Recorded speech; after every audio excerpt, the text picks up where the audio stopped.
everybody. Hey, everybody. Naj and Jay here. And I think y'all already know who we're with. But let us introduce the wonderful, the ever so passionate and intelligent and cultural. What do we call him? The cultural. I'm not going to give him that label. He's the warrior of culture. There we go. You like that one? I appreciate that. Is Balleto, or pronounce it the correct way. Not me. Yeah. Oh, is Balleto, en otra manera. There we I don't go. know what you said after that, but I liked it. It was great. How are you? Estoy muy bien. I'm doing very good. I appreciate everybody. Sometimes I forget that, like if nobody knows, Spanish is actually my first language. Wow. So I'm always translating in my brain to English. I didn't know that. Wow. Is it a constant process? We're way off the deep end already. Yes. But is it a constant process of rethinking it backwards? Or the other way? Yeah, sometimes I forget, where I'm at and like responding. So, but I always try to, speed up myself mentally. But what language do you dream in? If I dream in, I don't know. I mean, not to think about it, I just see motion. I see things moving in my dreams. Okay. I am a passionate dreamer, though. And what I say by that, like a lot of the programming that's happened is actually come through my dreams. Wow. And some people could tell you that I've called them and I'll tell them, hey, I had a dream and I see this vision, so. Let's go all the way in here. So, as a musician, I will wake up and have melodies in my head, right? So, do you see your programming and the ideas that you come up with as sort of your art, as your creativity? Yeah, there's definitely an art to this, the vision. To bring it to life, the main thing, but what is the objective of that art piece? I look at it as everything. There's a reason for it. There's a purpose for it, and if there's a way for us to unify each other, somehow my dreams just always speak on that. Especially when I come up with cultural programming, what can we do together? What can we do to grow together? Especially weaving it together. Yeah, I love that. So it's definitely within you. Yeah. If it's a dream. I mean, at the subconscious level, you know what I'm saying? Really, like at that core, I love that. So y'all can't say this came off the top of the dome for sure. Yeah, nothing is I can tell you straight up, nothing has ever been like, hey, this is a plan of motion. This is who we want to attract, or this is the community we want to reach to. It's just something that in your heart it tells you this is what's right. This is what we need. It's not what we want. It's about what we need. So. Well, we are inside of his office at the Delaware Art Museum, and I just realized that this is from the African American Images installation that we were first a part of when we first started working with the Art Museum. So I just want to shout that out real quick. But this office, there will be some behind the scenes that we'll post after this interview. But his office is so him. Like, it's so, like, the culture, everything that he talks about, it's within this office, and I absolutely love it. Tell us about all the things that you have coming up. We know there's something tomorrow, but then you also have a few things coming up in coming months. Yeah, definitely. The few things that we got, coming up, like tomorrow at the Penn Cinema, we have the Bob Marley One Love movie, red carpet premiere going on. And that'll take place from 7 to 10 p.m. At the same time, though, we have the honor of having Junior Marvin of the Wailers to join us. He called up and he said, I want to be a part of this. We all know that what Bob has done, specifically here in the city of Wilmington of Delaware, he's planted a seed of love. It's probably one of the main reasons when I moved out from New York, and ended up here in Delaware. That is one of the main reasons why I felt like, there's a reason for me to stay here. If Bob was here, there was a reason why he wanted to do what he needed to do here. And apart from that, you had Marcus Garvey, you had Harriet Tubman, the legacy. There's so many other folks that I just felt that were inspiring. So I felt like even for myself, as an advocate for the People's Festival, we have to do our part to protect that message that Bob wanted everybody to know. Because even for myself as a person, when I came out here, I didn't really realize how powerful the word love is at all. And, I'll be the first one to say, growing up in New York City, we had so many other influences of artists. But I never, over there, I didn't feel the impact of Bob Marley till I came here. And I actually listened, to his album when I was out in New Jersey, visiting the Pitts family's farm. Rest in peace, the brother Ibis Pitts, you know. But that journey of listening to Bob's music just opened my mind. And that's when you probably really heard, you know, myself, like why this brother is always talk about love. It was definitely had to do a lot with Bob Marley. He showed, you know, through his lyrics, and I thought he was a genius because he put the message behind the beat, you know. And that's the same thing like hip hop culture, like what makes our people open up their minds, you know, their ears, their eardrums, and to take that in. And for me, it was enlightening. It was empowerment. And I finally got to see what the power of love can really do. So can you talk more about that? Because, I mean, clearly everyone knows that Bob Marley was a revolutionary. And a lot of times when you think about revolutionary, you might think about guns and guerrilla warfare and violence. And that can be a part of it, we know that. But like, fundamentally, how do you feel that love is the way to lead in terms of, you know, doing revolutionary acts? You know? Well, revolutionary, I feel it has to be funded, you know, in other words, through love. The ingredients has to take that. Why? What's the purpose behind it? What is it that you want to achieve with that? And if we're trying to break something, break a mold, you know, when we feel like life is in circles, what do we do that could be different? It's easy to hate. It's easy to put down your brother and sister. It's easy to kill. But it's harder to love. It's harder to honor and to walk in that spirit. So it takes a real warrior. It takes a real revolutionary to realize, you know what, if I'm going to heal my people, I want to fight for my people. How about I love my people first? You know, it becomes different. That's just the same way as why I'm brother is. You know, in the beginning when people used to call me, you know, excuse my language, but my nigga or my nigga is, I'm not your nigga. I'm your brother. And that changes perspective, the way we look at each other. That's why you'll see me addressing you as my sister. You'll see you addressing you as my brother. You know, because this is family. This is roots. This is what we need to do. And that's just something I felt. And that's why I just thought it was beautiful what Bob was able to, you know, complete and to achieve. And even with the issues going on around 1968, with the civil rights movement, you know, Bob just took it upon himself. You know what, in this midst of chaos, how about we give him some truth? How about we deliver that with, you know, with the lyrics, you know, within it. And I just felt that, you know what, he hit everybody in the heart with love and then opened people's minds, you know. So I don't know. It's the main thing, though, if you're going to talk about it, lead by example. Yeah. That's the main thing for me, you know. I'm not going to front. I'm not a person of a lot of words. Nothing is ever scripted. If anybody knows me, you would know that pretty much all my words are just out of my heart, just out of like the programming. It's not scripted. It's something that we do within inside. You know, you just feel what you need to do. Yeah. So what else is going on over the next couple the next and right after that, Yeah. you know, after the red carpet, we're gonna have Mara Balleto here at the Delaware Art Museum. Like winter nights? Yeah, winter nights.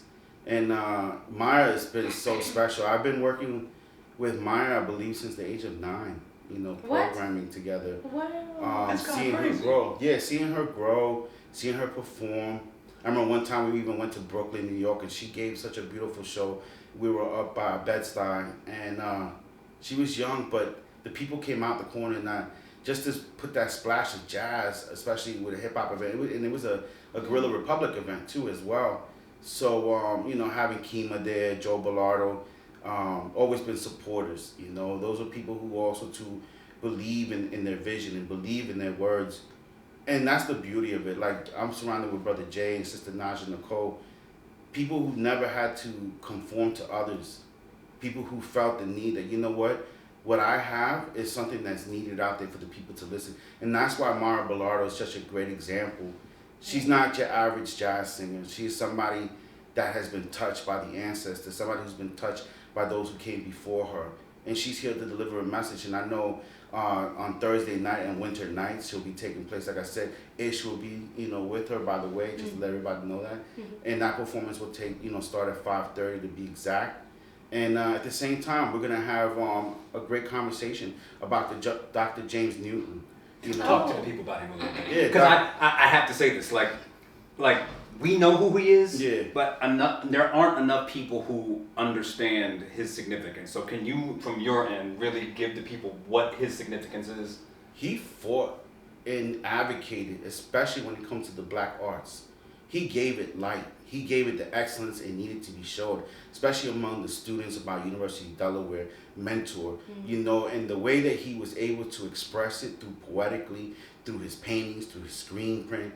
He was so many different styles. Like that brother, he saw the need, just like we're here today, the need to advocate, the need to rise up the voices, especially among young black brothers and sisters. You know, I, as my brother, as an indigenous brother, I love brothers that can spearhead and create these opportunities, but in a way to see us as human. And that is what Dr. James Newton was able to bring. So that's why we're here, you know, at the Delaware Art Museum. You'll be able to experience some of his artwork. We have some of his artworks here in the Gallery 9. So on Thursday, we have a fellow curator who will be definitely giving us a guidance. Her name is Rachel Campoli, who will definitely direct it. But that also goes along with the next program that will happen on March 21st. Well, we have the University of Delaware, Dr. Tracy Curry, who will be facilitating the event among the Poetry Out Loud and the Poetry of Activism of University of Delaware that'll be here, along Brother Hezekiah, who has a beautiful mind. It's just a beautiful balance too as well for the artistry. But we want to keep celebrating, you know, Dr. James Newton. We want our brothers and sisters, especially the youth, to learn about those that spoke out for them, you know, to make sure that they have a voice. And that's why it's important for the arts to, you know, to heal this, but at the same time to embrace this. Yeah. And, you know, we're not doing this because of any particular month. We're doing this because it's needed. I gotta say more on Dr. Newton. I was honored to take a class with him down at UD years and years ago. And, you know, number one, just his energy is just, it's huge, and he moved me. But like, he really played a real role in me having a direct connection and understanding to the Nanaco culture. He said, listen, you're a street. You need to go read the book, Delaware's Forgotten Folk, and read all about that. And I was like, all right. And I was like, oh my gosh. He literally played a huge role in me broadening my understanding of where I came from. And I just got to give him those flowers. In street. You know, when I called my brother here and I told him, I said, you realize you're one of the first last names of Delaware. The first. Because I'm all about these streets. Yeah. No, I'm not. I'm not. I couldn't be less, but I apologize to your family, Jay, because my God. So wait, I want to dig into this. So y'all need to follow Iz on social media, because aside from what he does at work, which is amazing, and what he does for our community, he has had a personal journey that has been documented on his social media that should be a book or a movie itself. So he talked about he's, you know, moving from New York, but you are from Peru. Yes. And one of the things that we've talked about in the past, you are indigenous. So tell us about, number one, what that means, because I don't know why you don't know this, but I'm glad you're here to learn it. Tell us what that means, and then also tell us about your trip back home where you got to meet your dad. Yeah, well, I'm indigenous to the earth. I was born from this land, meaning, you know, the Americas. When we speak about the Americas, people need to realize something. You got North, Central, South. So I'm part of the South. You know, my ancestry did not cross over no ocean. We started here, our legacy, everything from the land. We are considered children of the sun, because that's what Inca means. You know. Oh yeah. Yeah. So, you know, and so when people, you know, we also have melanin in our skin too as well, and we're proud. You know, but the main thing is that we always honor our ancestors, but the main thing is we protect our land. So with that being said, you know, being born in Peru, being displaced too at the same time, and I know my mother meant well, but with that journey, it took me away from knowing my father and my two brothers. After 47 years of looking for my father, I found him. Somebody reached out to me and messaged me on Facebook, and ended up being my brother. He was telling me, he was like, you happen to have the same last name. The interesting thing about Balleto, that in Peru, we're the only Balletos in the whole entire Peru. Wow. What? So, does Balleto have a meaning? Is there not that I know of. Okay, just curious. Cool. Yeah. But I found it interesting that we were the only wild. Balletos, so I don't share this. You know, if anybody who's the word Balleto, trust me, we're family. So It's like the streets. yeah, the streets. So we're family, you know, we're just part of the green. But one thing that is beautiful is that when I went to Peru and I stayed there about a month, I realized as I traveled from the Andes, you know, to the ocean, to Playa Negra, to Barranco, Huanta, I have family everywhere. Literally family everywhere. My family has been part of the culture, part of the earth from the beginning as far as we can go. But there was no joy more greater than finding somebody you dreamt about or you thought about. And to meet my father, you know, in person, and he cried. But I told him that there's no reason to cry, you know. We have our moments now. And what happened in the past is not there. There's no need to reflect on that. So I'm just starting brand new, you know, as a young person, I feel, because it's a new opportunity. But to meet my two brothers too as well in Peru, Juan Carlo and Giovanni, beautiful people. And there were just too many strong connections, things that, talk about people who've never met each other, how many things that we had alike in common without knowing. Are all of y'all built like bricks? No, we're all different. Yeah, we're all different. Yeah, it's just, you know. Who's the oldest? I'm the oldest. Okay. Yeah. Wow. Well, now I used to be the youngest, but now I'm the oldest. Okay. Now my two brothers, one's 36, the other one's 38, and I had a lot of, you know, different experiences in this last journey. My father was sick too at the same time. He just came out of a coma after a month. Wow. So I wanted to go, you know, see him if I could. He was in condition, and he was able, you know, to talk to him, to recognize. But I had the privilege of taking care of him as well. But at the same time, I went through living through an earthquake. It was wild. I've never experienced something like that, but my father was unable to move. So I had to carry him around the house, you know, put him on my back. Movie. But it was so poetic. Right. That's his life. Like all I'm thinking is like earth-shattering moments and all these kinds of things. It's wild. Yeah, I mean Peru's different too. We're not, you know, we're not structured like here in the States. Yeah. At the same time, I mean the average income of somebody in Peru makes around $250 to $300 a month. Wow. You know, so just to put things in perspective. Yeah. But also too, what I value too a lot was no matter where I traveled in Peru, so many homes didn't have TVs. You know, the art of conversation of family is there. Yeah. Your social security is your family, is your children. You know, there isn't a system. There isn't a welfare system. There isn't a social security system. So you really have to think about being an entrepreneur. You know, everybody out there, if you had your day job, trust me, you were hustling out in the evening.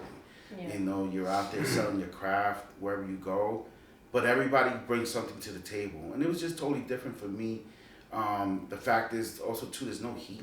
I realized, I was like, no matter where I went, there was not no heat. So you had to get used to the cold, you know, get covered. You'd also be pretty shocking too to know that the more you travel to the mountains, the more of a vegan lifestyle a lot of people have, vegetarian lifestyle. Because there's not that many, you know, let's just say like farming going on about with meat and products like that, you know, in that nature because of the conditions. But it just gives you a sense of different, you know, the way you look at life, the simplicity, what's really important. Yeah. That's why, like, you know, coming back to the States can be shocking too as well. But at the same time, you know, it gives you a sense of appreciation, you know, what we're able to accomplish here.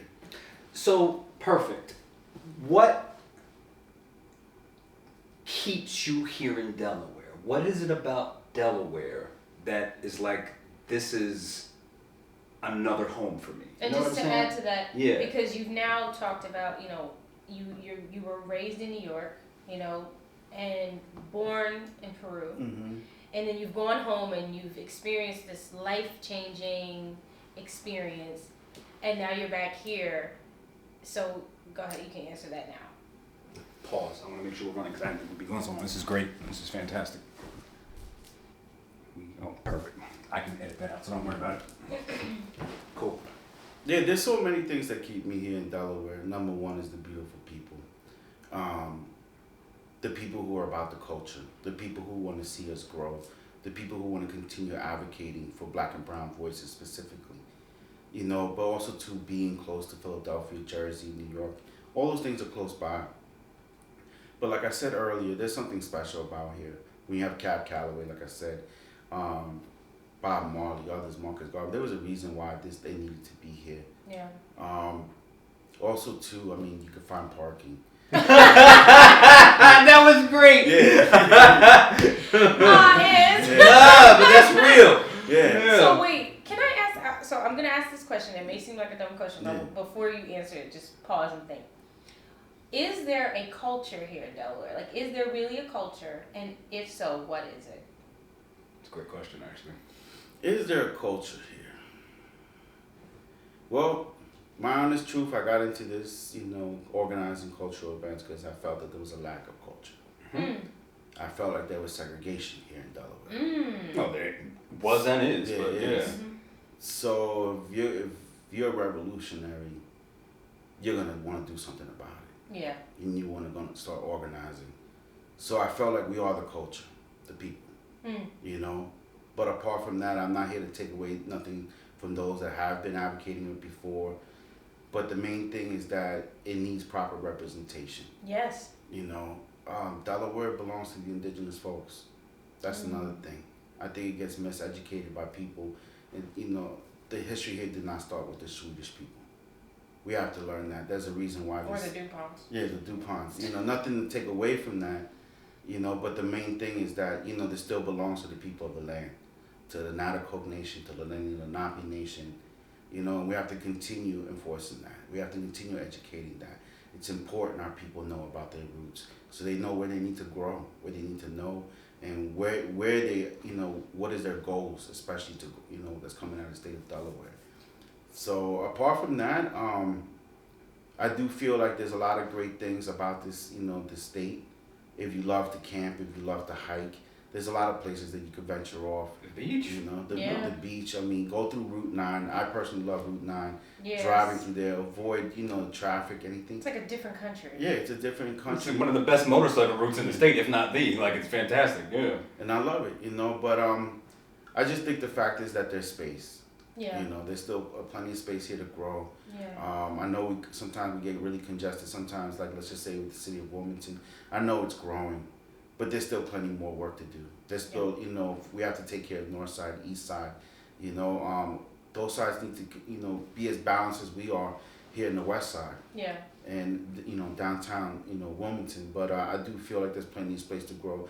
And I love, what other people are doing. Like, let's just say, like the Wilmington Library, amazing work programming that they're doing over there, too. Yeah. But let's not forget, too, of all the indigenous folks that are living around here. And they contribute to the culture, to the people. So, yeah. You have participated, curated, been a part of, supported tons and tons of events and organizations. So I would say, to me, you're pretty well-rounded, right, when it comes to the city of Wilmington and the state of Delaware and touching different areas. Where would you say, or where do you think needs a little bit more work? I would say development. We've done a lot for downtown Wilmington.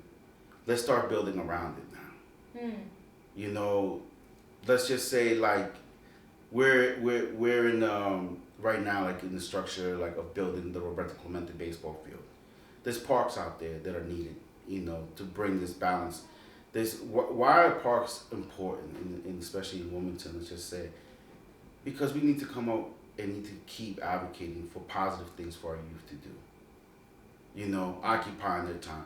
One thing that I noticed when I went to Peru, every park was utilized. Every park. And one thing too that I noticed about Peru, and I'm just connecting it, there was no, and I'm not saying this in a negative way, there was no obesity. Remember, you had talked about that when regarding you being overseas. Every park was utilized, and there were no obese people. Yeah, and these are things that we could be proactive about. Yeah. Our conditions, you know what I mean, especially diabetes, how it affects so many communities, high blood pressure, cholesterol, depression, all these things that help. So we got to be building that, that infrastructure around developing. So we just need to see more of that, as a city fights, for it to grow. Let's keep in mind that it takes you have to water the whole garden. I like how you say that. Yeah, you just can't water the center, you know? So if we're going to be a forest of people, let's do it together. Let's grow together. Yeah. I mean, I'm not really here to criticize the negativity, because I feel like, yes, it's always easy to do that, but if we focus on what we need to do as a people, we just do it. So a question that I wanted to bring up, and I love it, I feel like just in a lot of different ways, you're having like a sort of I guess not an epiphany, but you're having like a lot of full circle moments, especially with, meeting your family. And now, I see you posting, and I love it, about you in the gym. And you're really taking care of your physical health, and you already kind of alluded to the fact that, the obesity issue here isn't everywhere. Mm-hmm. So can you just talk to the people? I mean, I'm not trying to make you be the big workout advocate, but like talk about how that has impacted you and what started you on that part of your journey. What started the path of the journey? So when I went to Peru, and just being honest, transparent, after the first few weeks, I noticed something. There were no blunt wraps sold in Peru. There were no matter what corner store I went to. So it hit me. You're starting to get frustrated? Yeah. Like, I'm trying. Go ahead, I was just like, dang. So nobody smokes in Peru. So, getting past the first 2 weeks, I didn't have the need. I didn't have the need to, I slept at peace. Then that also, too, what I realized, I didn't want to drink. Drink for what? I was telling myself, because sometimes no, for me personally, because sometimes when I drink an alcohol, a glass or something, I think the sugar in it like knocks me out, makes me feel slow and sleepy. So I took that journey more than just 2 weeks. Then it became 2 months of just being sober. One of my great friends, Brother Rex, he told me, he was like, with all this extra energy, you might want to consider the gym.